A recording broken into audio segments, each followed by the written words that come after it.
राघवेंद्र, आज 86वां अखिल भारतीय पीठासीन अधिकारी सम्मेलन का समापन होने जा रहा है। क्या कुछ तैयारियां अभी तक कर ली गई है? इसमें ओम बिरला भी आने वाले हैं, इसके अलावा सीएम योगी आदित्यनाथ भी इसमें मौजूद रहेंगे। इसको लेकर क्या कुछ अपडेट है? बिल्कुल सोनिया, 86वां अखिल भारतीय पीठासीन सम्मेलन का आज तीसरा और अंतिम दिन है। ओम बिरला सहित राज्यसभा के उपसभापति और तमाम अन्य राज्यों के आए हुए पीठासीन अधिकारी इस सम्मेलन में शिरकत किए हैं। 12 बजे से 1:30 बजे तक विधानसभा में आज की अंतिम कार्यवाही में मुख्यमंत्री योगी आदित्यनाथ की भी सहभागिता देखने को मिलेगी। इसके अलावा 3 बजे जो तिलक हॉल है विधानसभा का, वहां पे ओम बिरला और जो विधानसभा अध्यक्ष उत्तर प्रदेश सतीश महाना है, दोनों की संयुक्त प्रेस कॉन्फ्रेंस रखी गई है, जिसमें वो मीडिया को इन 3 दिनों के अनुभव को साझा करेंगे। तो एक तरह से कहा जा सकता है कि विधायी शक्तियों को मजबूत करने के लिए लगातार विभिन्न राज्यों में चलाए जा रहे इस सम्मेलन का जो 86वां सम्मेलन था, जो लखनऊ में आयोजित हुआ 3 दिवसीय, आज उसका समापन होगा। और जो भी अपने अनुभव हैं उसको ओम बिरला जो लोकसभा अध्यक्ष हैं आज मीडिया से रूबरू होंगे, उसे शेयर करेंगे। जी सुनिए। बिल्कुल, इसको लेकर क्या कुछ तैयारियां की गई है? अगर देखा जाए तो यहाँ पर आज बड़ा समापन होने जा रहा है। 3 दिन का इसमें समापन, ये पूरा प्रोग्राम चला था 3 दिन का और आज इसका समापन होने जा रहा है। खास तरीके से जो बड़े नेता हैं वो क्या इसमें शिरकत कर सकते हैं? आज जो वरिष्ठ नेता है सीएम योगी तो शिरकत करेंगे, इसके अलावा कौन आज इसमें पहुंचने वाला है? इसको लेकर क्या कुछ जानकारी है राघवेंद्र? बिल्कुल, विभिन्न राज्यों से सोनिया जो लोग आए हुए हैं वो तो इसमें सम्मिलित हो ही रहे हैं, और उत्तर प्रदेश के जो भी बड़े नेता हैं जो लखनऊ में मौजूद हैं वो शामिल होंगे। हालांकि दोनों डिप्टी सीएम कल दिल्ली से लौटने के बाद शामिल हुए थे। मुख्यमंत्री योगी आदित्यनाथ भी शामिल हुए थे। आज चूंकि उप मुख्यमंत्री ब्रजेश पाठक बागपत में हैं, जहां पे वो विभिन्न अस्पतालों का निरीक्षण कर रहे हैं, और समाजवादी पार्टी मुखिया अखिलेश यादव पे भी वो काफी हमलावर दिखे थे। तो आज डिप्टी सीएम तो नहीं दिखेंगे, लेकिन विधानसभा अध्यक्ष और मुख्यमंत्री योगी आदित्यनाथ, इसके साथ ही जो 2-4 बड़े नेता हैं उत्तर प्रदेश के कैबिनेट मिनिस्टर हैं, वो इसमें शिरकत करेंगे।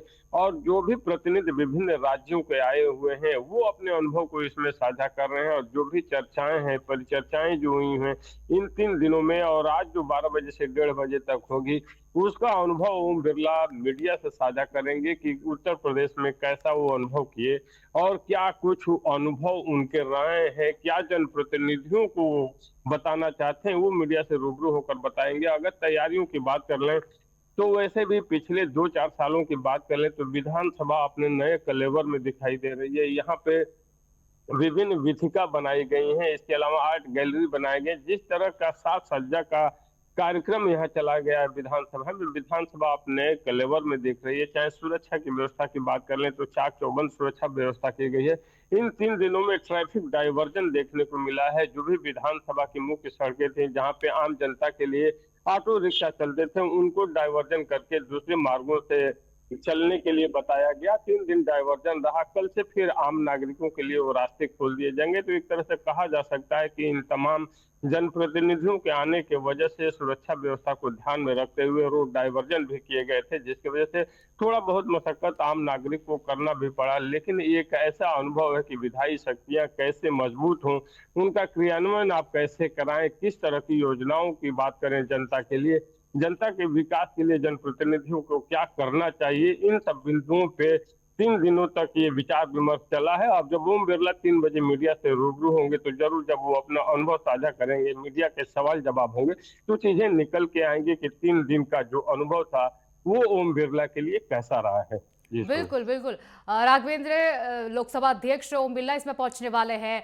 कितने बजे वो यहाँ पर पहुंचेंगे और उनकी सुरक्षा को लेकर जिस तरीके से आपने बताया है कि पूरा अलर्ट यहाँ पर पुलिस प्रशासन भी है, और अगर उनके पूरे शेड्यूल की बात करें तो क्या उनका शेड्यूल आज रहने वाला है? कितने समय तक वो वहाँ पर अपना संबोधन करने वाले हैं आज?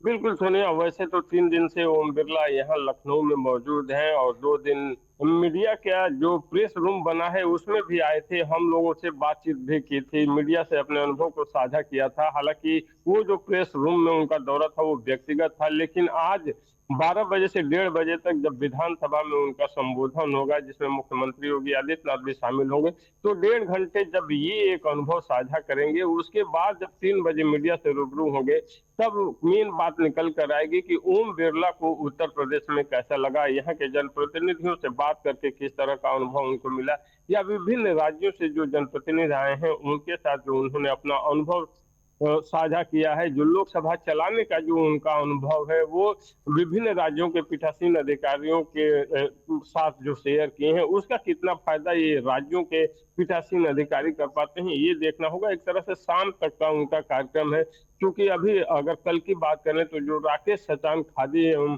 एमएसएमई मिनिस्टर हैं, उनके वहां पे भोज का आयोजन किया गया था, तो उस भोज में भी मुख्यमंत्री भी गए थे, दोनों डिप्टी सीएम गए थे, विधानसभा अध्यक्ष गए थे, राज्यसभा के उपसभापति गए थे, और उस डिनर पार्टी में भी ओम बिरला जो लोकसभा के स्पीकर हैं, वो भी उसमें शामिल हुए थे। तो 3 दिन का जो मेन अनुभव होगा ओम बिरला का, जब ये 1.5 घंटे की कार्यवाही विधानसभा में समाप्त हो जाएगी, उसके बाद जब वो मीडिया से रूबरू होंगे 3 बजे, तो उसमें अपने अनुभव को साझा करेंगे।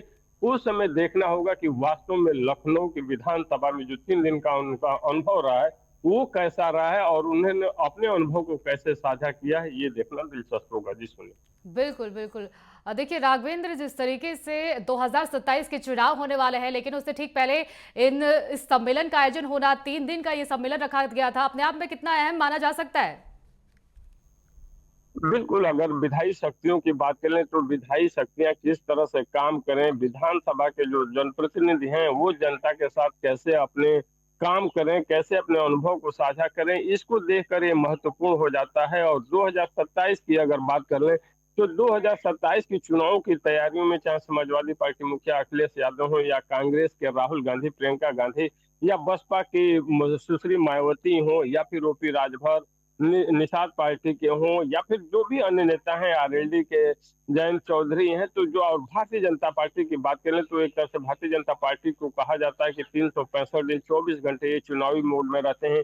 एक जगह से चुनाव या तो ये जीतते हैं, या तो सीखते हैं, और फिर नई चुनावी समीकरण में जुट जाते हैं। तो 2027 का विधानसभा का चुनाव बेहद अहम है, उसकी तैयारियों में सभी जुटे हुए हैं, इसलिए अखिलेश यादव भी किसी भी मुद्दे को छोड़ना नहीं चाहते हैं। वो चाहे प्रयागराज के माघ मेले में स्वामी अवधूतानंद की बात हो, या फिर कहीं भी नोएडा की घटना रही हो जहां पे इंजीनियर की मौत हो गई हो, तो विपक्ष भी एक तरह से 2027 के चुनाव को ही ध्यान में रखते हुए किसी मुद्दे को भुनाने से पीछे नहीं हटना चाहता है। वहीं भारतीय जनता पार्टी भी बेहतरीन कानून व्यवस्था की बात, महिला बिल्कुल, सुरक्षा बिल्कुल की बात। राघवेंद्र, सभी पार्टियां अपने अपने तरीके से 2027 की तैयारी में जुट गई है। बहुत बहुत शुक्रिया आपका इन तमाम जानकारी को हमारे साथ साझा करने के लिए।